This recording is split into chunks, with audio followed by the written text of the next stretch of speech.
Now, let's talk about our conversation story of the day. You can check out so many different hidden treasures, but America's national parks are definitely big ones, and a lot of them are closer than you might think. Now, of course, there are a lot of different reasons why people visit national parks and why they're there. They're especially there to help to educate folks out there and bring awareness to things. Parks are living classrooms, is a good way to put it, right? They're living classrooms where visitors can learn about ecosystems, they can learn about geology, wildlife, and also history. Many national parks also protect landmarks as well as sacred sites and historical places that do tell those stories of our nation's past and also the diversity that is in there as well too. There's also inspiration and recreation that goes into it as well, from photography to stargazing to camping and kayaking. The national parks inspire creativity and inspires adventure and those lasting memories for individuals and family as well. So here's a good list and an article that was written by Jeffrey C. Hallow, who's a professor of parks, recreation, and tourism management at Clemson University. He wrote this a couple days ago on theconversation.com, and it's about hidden treasures of America's national parks and how they're closer than you might think. When people think about national parks, they often think about the most famous ones like Yellowstone. There's also Acadia, Glacier, Everglades, and the Great Smoky Mountains, right? These are among the nation's most sought after destinations, the ones that are around the world. They're awe inspiring scenery and the abundant wildlife and places for adventure and recreation, right? And admission is free for most of them, and at the rest, it's competitive with cost of family meal deal at the fast food joint that you see. But there is much more to the nation's park system than just the 63 places formally designated as national parks. And you can find that at National Park Service website, nps.gov. But there is much more to these different park systems here. The National Park Service manages nearly also 400 other areas designated for their national significance as battlefields, military or historical sites, lake shores, seashores, monuments, parkways, recreation areas, trails, rivers, and preserves. Now, Jeffrey here, the author of this article, says that as a scholar of parks, recreation, and tourism, he has seen how important these places are to Americans. And when the nation grapples with political divisions, civil unrest, social change, or pandemics, these public lands, whether technically national parks or other elements in the wider system, are debated and fought over, protested in and used as an example, but they also provide places to find peace and also restoration. These sites of national significance are really in every state in the U.S. They hold surprising treasures, no less wondrous than the big name destinations, potentially right around the corner from your home. So some of them include here too, and a picture is included in this article, sea caves on Lake Superior. They provide a really stunning natural beauty at the national parks that's less well known than some others that are out there. So there's, of course, the conversation of enjoyment at the waterfront, right? So America's coastlines, the shorelines, the lakes and rivers are often prime destinations for vacationers out there, but access to them can be very limited by private development, and parking and admission fees can at times be costly.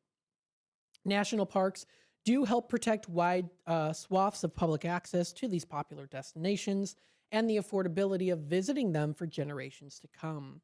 Almost all these water focused parks allow swimming, beach or shore access, boating, and fishing. And it's out in nature, of course, here. So you're going to see a lot of beauty that's out there. For example, Cumberland Island National Seashore in Georgia is a really nice island. They offer wild horses, historic mansions, uncrowded beaches, and also a maritime forest where you can hunt or for fossilized shark teeth and camp along the Spanish moss-covered oak trees.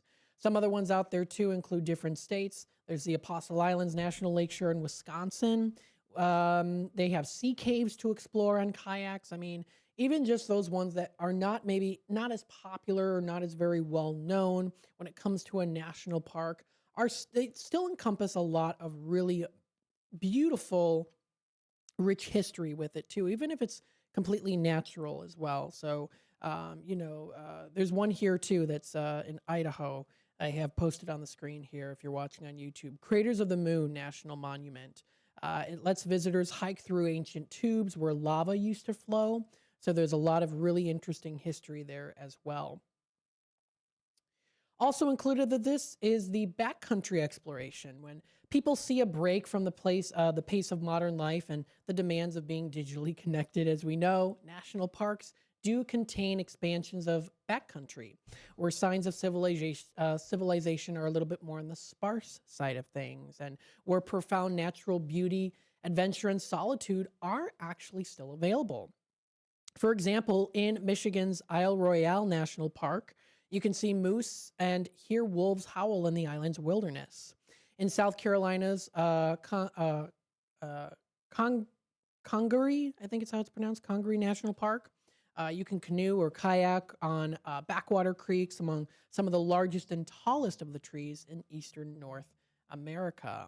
I did mention Craters of the Moon National Monument and Preserve allows visitors to explore an otherworldly volcanic landscape where lavas used to flow and cider cones and lava tubes used to be.